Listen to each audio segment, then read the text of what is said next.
Welcome to the program. I'm Mark Imperial. This segment's being brought to you by booksgrowbusiness.com. It's the place where entrepreneurs, business owners, and professionals publish to grow their businesses and to leave a legacy.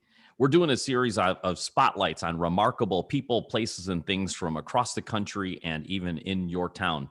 Joining me on this segment is sales, marketing, and business development trainer Bill Crane. Bill, welcome to the program. Thanks for having me, Mark. I'm really looking forward to it. And as we talked before, we have a lot in common. And Dan Kennedy, I think you've trained more with him than I have, but I've got all of his stuff and I just love it. So I can't wait to get through this segment. This is super exciting. I've been looking forward to this, to speaking with you. We're in the same backyard, so we definitely need to stay connected here. And as Dan would say, school's never out for the pro. So I absolutely love this discussion. I'm passionate about sales, marketing, and business development myself. So Bill, tell us a little bit about your work and the types of folks that you specialize in helping. I love teaching people how to sell, how to generate leads where none existed before, starting without an advertising budget. I've been in sales since I was 5 years old, because I grew up poor and yeah, everyone's heard those rags to riches story. But, my mom made me sell pine cones when I was 5 years old at the local gas station because we needed the money. And that's the only thing she could come up with. And then went to selling candy bars. And eventually in high school, I was selling steak knives. So for me, the amazing thing about that was like most people grow up and their parents tell them, don't talk to strangers. And it's like that kills the entrepreneurial spirit in people. So like I had the advantage of like being told from a very early age, go talk to that guy and sell him this pine cone. Right. So I never had that fear, which was amazing. And then, growing up in an apartment complex and having to walk to school past houses, I always would ask my mom, how come, we don't live in a house? And she said, well, we can't afford it. So it made me get fascinated with real estate and marketing, because I knew that sales and marketing was the way out of the apartment. And, like she always told me too, like, and I don't know if it's a bad thing or it turned out to be a good thing, but she told me like, there's no way you're going to college. Like we can't afford that. So I said, well, and she always told me, you got to just graduate high school, get a job. I'm like, no, I see you going to work every day. I don't want that. So I studied marketing from an early age. I was like that weird kid that collected the junk mail and watched infomercials. Maybe you were that kid too. I think a lot of us in the marketing world were that kid. I found my people. Yeah, absolutely. So, that's my really abbreviated backstory. And then from there, I jumped into real estate because, it was the most expensive thing I could sell. I didn't know anyone who owned like a jet company or something. So, I jumped right into real estate so I could make money and get out of, being poor.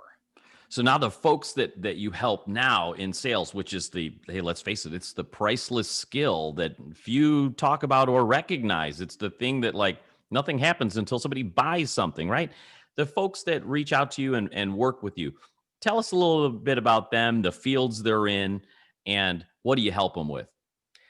Well, they're in all kinds of fields. And, most business owners, when they first get into it, they're all excited. And then they quickly find out that like they left their 9 to 5, which was really secure. And now it's like they pushed you on an airplane without a parachute.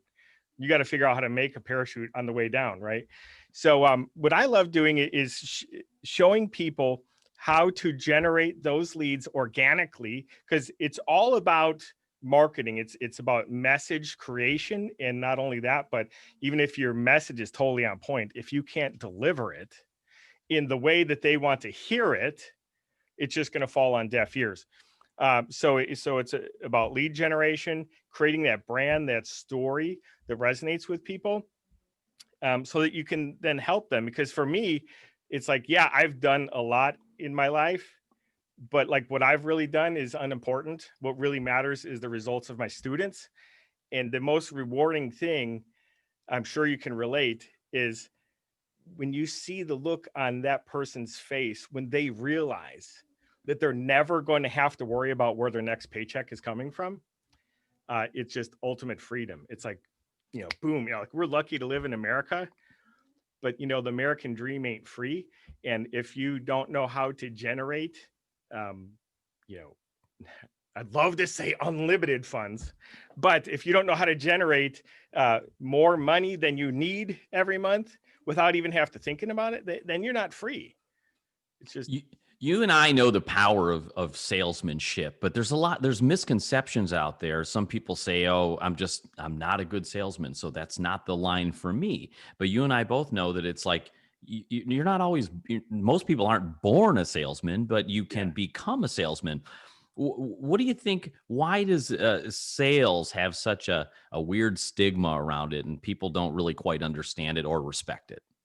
I think, at least for anyone who's alive today, the 80s were like a horrible time in sales.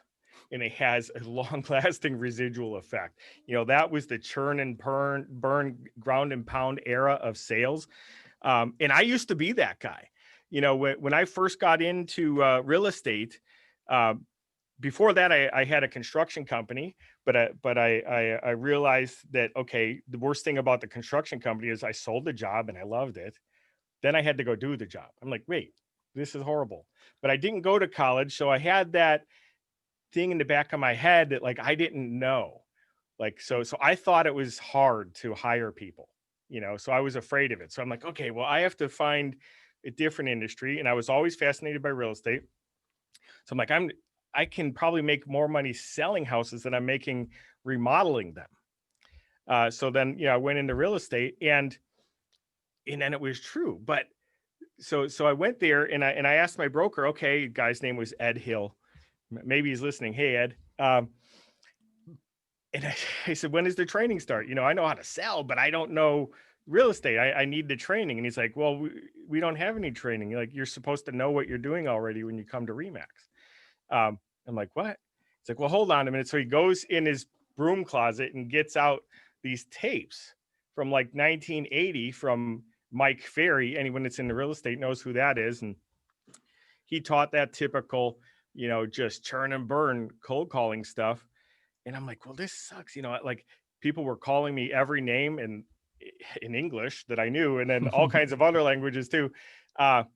So what I did, because I had a growing family, I'm like, well, this has to work. I'm all in, right? It cost at the time, it was like $2,000 a month just to work at Remax. So what I did is I went out and bought a predictive dialer, and I spent 12 hours a day on the phone. And you probably know what a predictive dialer is, but maybe some of the listeners don't. And essentially it's a computer. Yep. The auto dial. Every time you get hung up on, someone else says hello. Yeah. Yep. So I'm making 400 calls a day, and doing that for a while, you start to get good. You start to, and it's not even as much knowing exactly what to say. That's a part of it, but it's knowing what never to say again. So you don't get those reactions. And after doing that for a couple of years, eventually I got to the point where I didn't need to be on it 12 hours a day, 7 days a week, and started coming down and down and down until finally all that sales and marketing stuff that I've gotten bits and pieces just came together through massive experience. Because during that time, I made over 1 million dials. Wow. Yeah.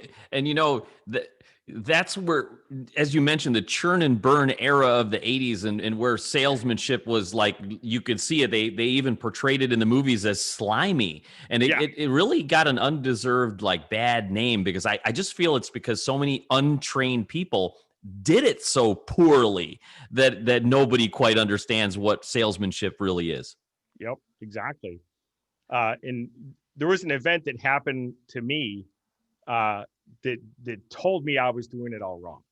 It was great that I got all that experience, but I was at some dude's house in Elgin, Illinois, after booking a listing appointment, and I was closing them, man. I closed them. No matter what his objection was, I would come back around and close them again. And then finally, I said, "Dude, did you just call me out here to waste my time? Like you said on the phone, that if I came out here and you were comfortable and confident that I could get your home sold for the price you want and the time you want, that you'd sign the contract and we'd get it done for you. And he's like, well, I just have to think about it. I said, dude, you might have to bleep this one, but I said, dude, lift up your skirt, see if you have any balls, and just sign the damn contract. And so he's like, okay, he signs it. Then we go through the whole process, getting the home listed and everything. And 2 weeks goes by. He won't let anyone see it. He won't return my phone calls. I go out there, knock on his door, and I'm like, dude, I wish I could remember the guy's name because I'd reach out to him.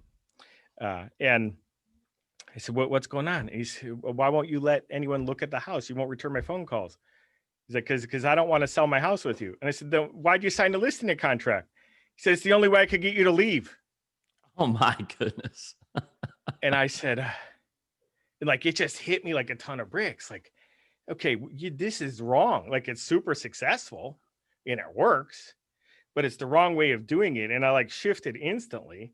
I apologized to the guy. I offered to sell his house for free, but there was nothing I could do. Like, he wanted nothing to do with me. So like, okay, I ripped up the contract, took my sign, and from there just shifted everything in going from trying to ram things down people's throat to creating a process to cause them to want what I have. And then that made all the difference. That's a wonderful story on that. That's a game-changing moment right there. So if we were to give a little mini course now, just a real 10,000 foot view of what a good salesman would do in that case, what would you tell folks listening? The number one mistake that most business people make is exactly what I did there, trying to sell your product or service to people who don't want it.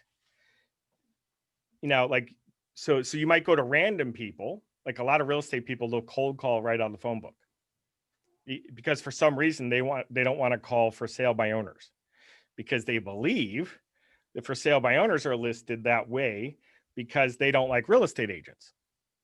And sometimes that's true because maybe they had a bad experience with some guy that was trying to ram a listing contract down their throat. But a lot of the time, somehow they slip through the cracks. They don't know anyone in real estate and they figure they'll try it themselves.